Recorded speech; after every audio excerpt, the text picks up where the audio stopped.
Bueno, buenas tardes. Vamos a dar inicio a la clase del día de hoy. Hoy comenzamos la asignatura con el tema de caja chica. Vamos a ir leyendo una teoría bastante relevante y hacemos los comentarios pertinentes.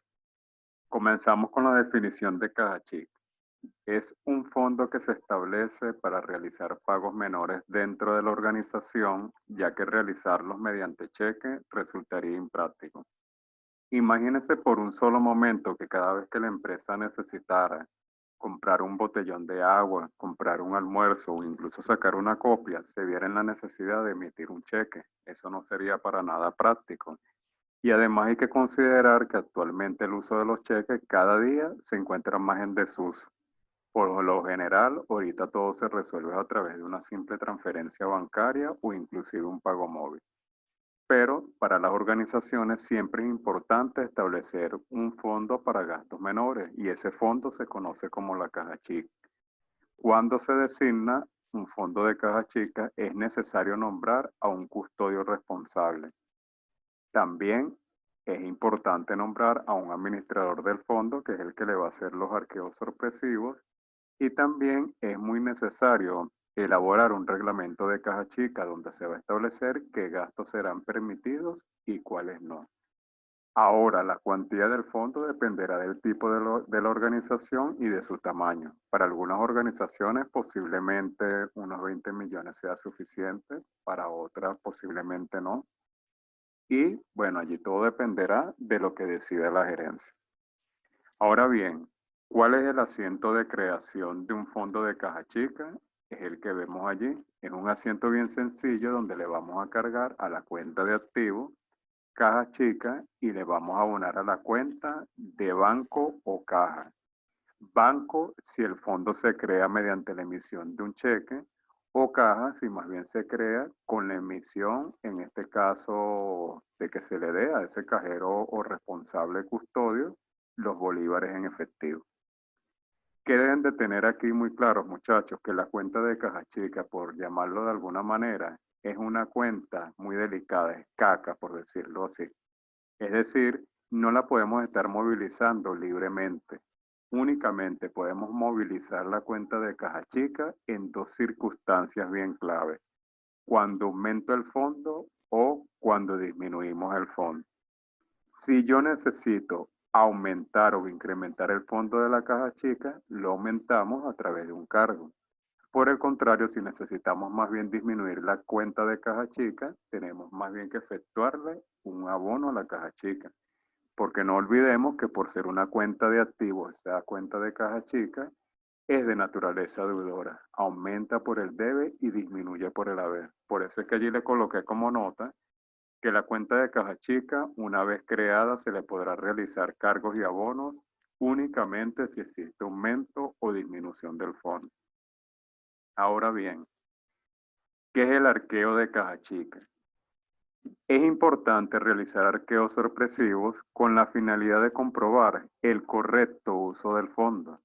Este arqueo consiste básicamente en realizar un conteo físico de todas las existencias en efectivo, billetes y monedas, y los comprobantes que pueden ser facturas, recibos, vales y cheques postdatados, los cuales deben de coincidir con el monto del fondo fijo.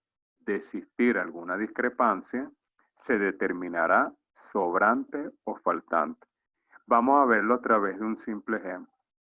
Voy a tomar al azar un nombre de ustedes, no lo tomen nada personal, es simplemente para tomarlo por fines didácticos.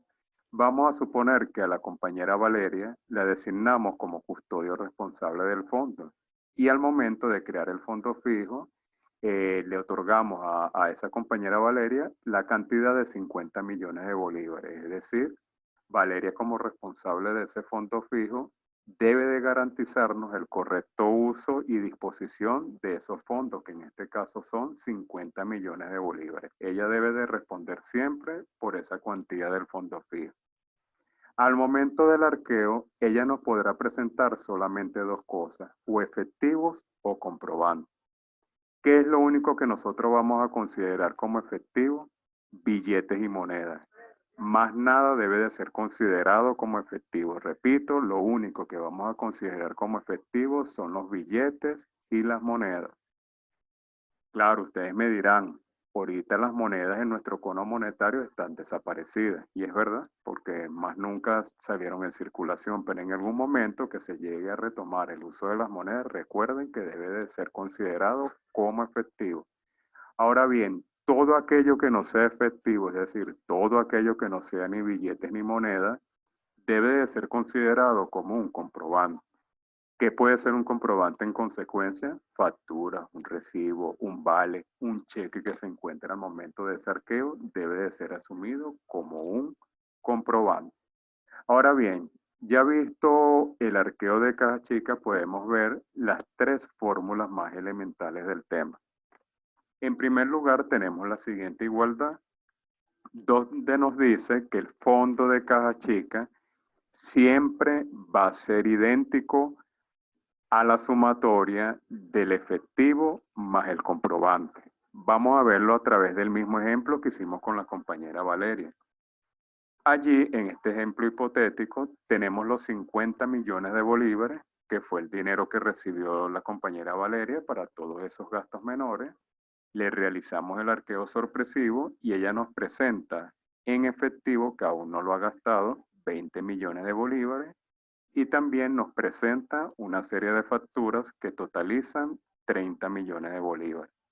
En este ejemplo hipotético no existe discrepancia, no existe mayor inconveniente, puesto que ella tenía que responder por 50 millones de bolívares y en efecto lo está haciendo de esa manera. ¿Cómo nos los está soportando? Una parte en efectivo y otra parte a través de comprobantes representados por una serie de facturas. ¿Dónde va a existir el problema?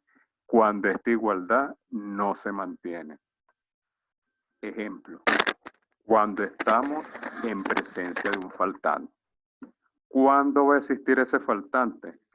Cuando nosotros, ese custodio responsable, nos da el efectivo que tiene aún disponible, nos da la serie de facturas que pueda tener o comprobante y nosotros nos fijamos que la sumatoria de ambos, de tanto el efectivo como el comprobante, da un monto mucho menor que el fondo de caja chica.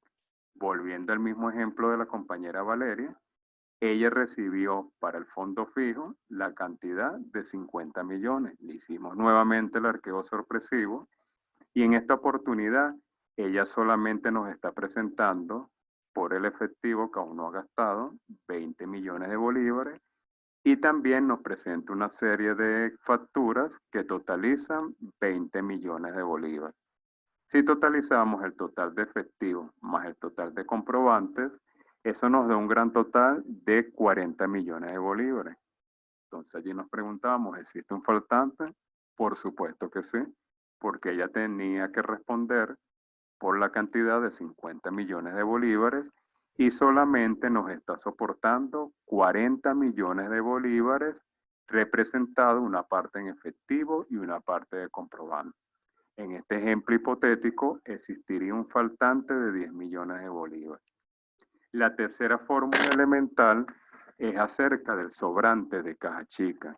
¿Cuándo va a existir un sobrante de caja chica? Cuando al momento del arqueo esa persona responsable nos otorga el efectivo que tiene aún disponible, nos da todos los comprobantes representados por facturas, recibos o vales y nos fijamos que la sumatoria de todas esas existencias que tiene el responsable custodio es muy superior al valor del fondo fijo. Volviendo nuevamente con el ejemplo hipotético, Valeria nos tenía que responder por 50 millones de bolívares, que era el valor o la cuantía del fondo fijo. En esta ocasión, al realizarle el arqueo sorpresivo, ella nos da en efectivo que aún no ha gastado, no ha hecho ningún pago menor por ese concepto, por 20 millones de bolívares. Y también nos presenta una serie de facturas, recibos y vales que totalizan 35 millones de bolívares. Si nosotros totalizamos el efectivo más el comprobante, eso nos da un gran total de 55 millones de bolívares. Entonces, ¿existe allí faltante o sobrante? Lógicamente existe un sobrante, porque si ella me tenía que responder por la cantidad de 50 millones de bolívares y nos está respondiendo con 55 millones de bolívares, lógicamente le está sobrando 5 millones al momento del arqueo sorpresivo, lo cual debe de ser asumido como un sobrante.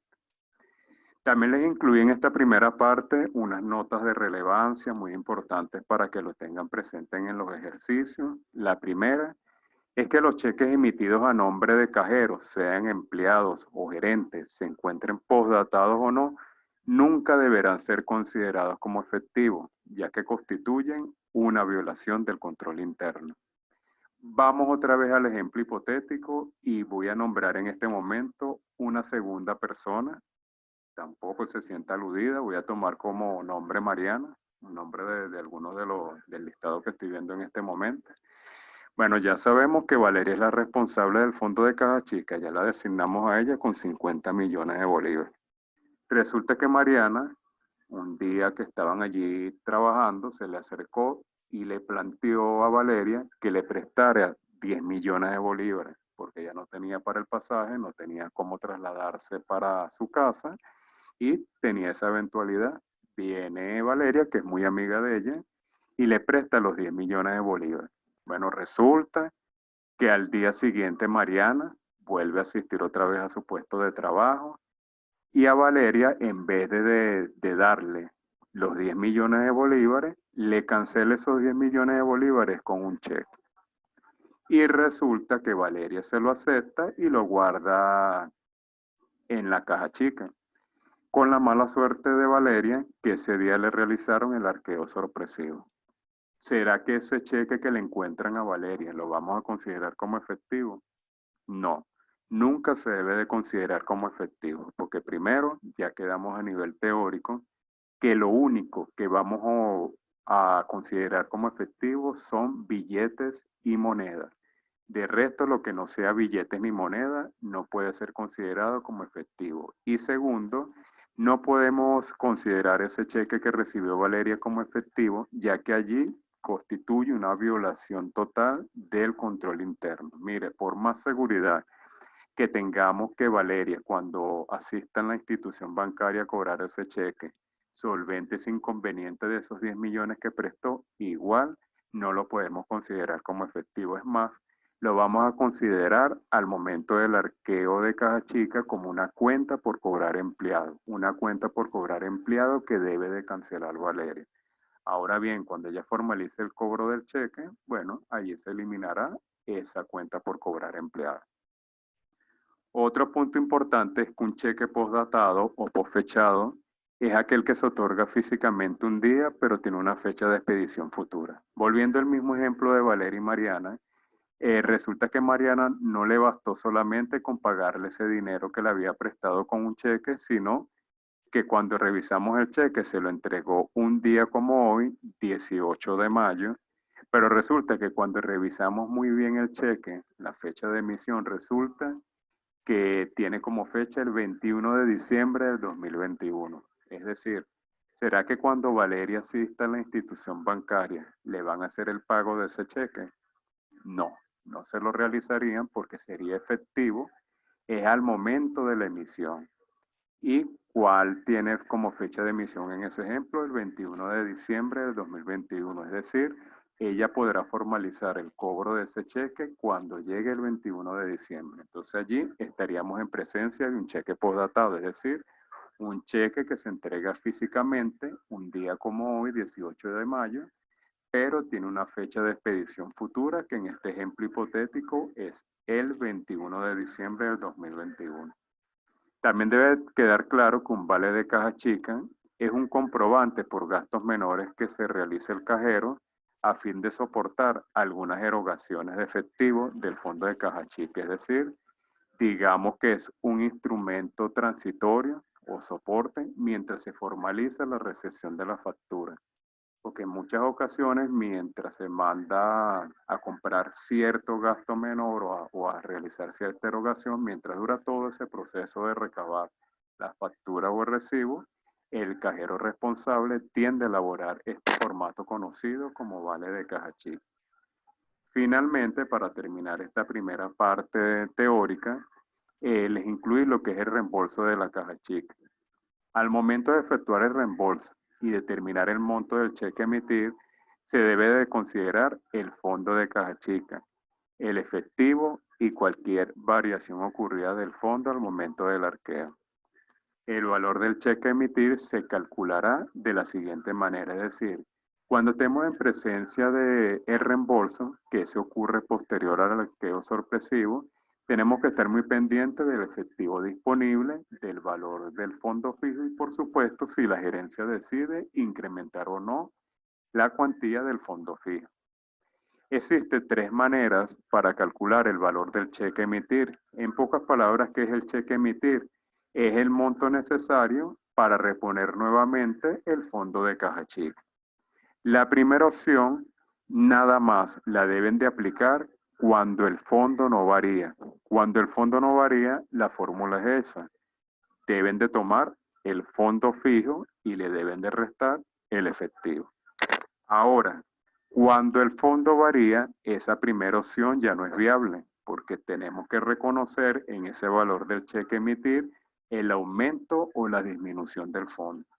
¿Qué opciones tenemos? Tenemos esas dos. La opción número 2 nos dice que el cheque emitir será igual al fondo fijo más o menos la variación del fondo menos el efectivo. ¿Por qué le coloco más o menos? Porque eso dependerá si es un aumento o es una disminución del fondo. Si yo aumento el fondo, por supuesto esa variación se la voy a tener que sumar. Por el contrario, si yo disminuyo el fondo, esa variación se la voy a tener que restar. Finalmente, la opción número 3 del valor del cheque emitir no es más que un resumen o una simplificación de esa opción número 2 del cheque emitir. Porque si ustedes se ponen a ver, si nosotros tomamos el valor del fondo fijo inicial y le sumamos o le restamos la variación dependiendo si se decide aumentar o disminuir, ¿qué vamos a obtener por diferencia? Simplemente el resultado va a ser el valor del nuevo fondo fijo, porque el valor del nuevo fondo fijo siempre va a contener el valor del fondo fijo inicial más el reconocimiento de la variación, ya sea en aumento o disminución. Es por eso que la opción número 3 nos dice que el cheque emitir es igual al nuevo fondo fijo menos el efectivo. Yo siempre les sugiero que utilicen la opción número 3 porque es mucho más directo. Ya como nota final nos dice que en esta oportunidad el cheque emitir lo debemos de considerar como sinónimo del cheque emitido, motivado que no vamos a trabajar con efectivo por depositar ni por reponer. Es decir, muchos profesores adoptan que de repente al momento de que se realice el reembolso de caja chica, se equivoca ese administrador del fondo, que es el que le está haciendo el arqueo sorpresivo al cajero, y a veces hay circunstancias en las que le entrega un dinero de más o un dinero de menos. Si al momento de efectuar el reembolso se le entrega a ese cajero un dinero de más, bueno, ese cajero tendría que considerar ese dinero que está recibiendo adicional como un efectivo por depositar. Por el contrario, si recibe un dinero de menos al momento del reembolso, esa cuantía lo debería de considerar el custodio de la caja chica como un efectivo por reponer. Pero como eso rara vez ocurre en la realidad, aquí en la Cátedra de Contabilidad Intermedia del Campus La Morita, decidimos no trabajar con esa figura del efectivo por reponer ni efectivo por depositar. En consecuencia, siempre el cheque emitir va a ser idéntico al valor del cheque emitido. Es más, lo vamos a utilizar como unas palabras sinónimas. Repito, siempre el cheque emitir debemos de asumir que es el mismo valor del cheque emitido.